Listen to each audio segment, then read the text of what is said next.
Former opposition MP Prince Sabc has been arrested in Bridge. On the same day, Southern African Development Community SADC heads of state convened in Harare. Azvipere mushe muredzi papo toona kuti nyika yeZimbabwe yotadza kunyara, yotadza kutya zvayo. Toona kuti President Sabc aiwa osungiwa kunyangwe maleaders arimo munyika. Sana bina mashuka buda nyonga muzara nhasi. Ubo subscribe ole turn on the bell. Kuti chipira mzimba munyika mutsinzi. Sabc's arrest follows a wave of crackdowns by the police, who just a day earlier apprehended 12 individuals in Gokwe for allegedly protesting against the ruling party ZANU-PF government. Tinoona panapa pahendo Citizen Coalition for Change vanoposta Prince Sabc vonyora vachiti Honorable Prince Sabc has been arrested in Bridge and is currently being detained.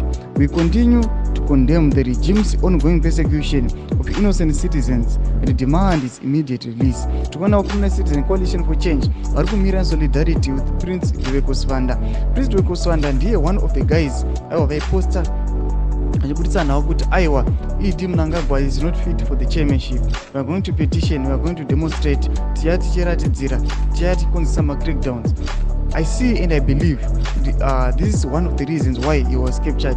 Vakomune opposition varuda change munyika yeZimbabwe, but according to mamwe sources ndaiona zvainzi aiwa Prince Sabc seems like anenge aibva kuSouth Africa here or what, and then ndobva capture nemapurisa ikoko ndoko akabatiwa ndobvanza now akubva auda kutransfer from Bridge achiendeswa kuHarare ndo wachazowana mutongo wake ikoko. Mashoko ari kubuda panapa tiona kuti aiwa nyika yeZimbabwe rusununguko haisisina. People they are still think kuti now panapa dze kuinvolva kumasoja kana military mu politics kuchazoadresiwa here kana tiona Zimbabwe yacho yapiwa chairmanship. Chivotodza mafungiro enyu mati kudii pamusoro pechitiko ichi. Pinai comment section medu, musano subscribe or like and turn on the bell icon.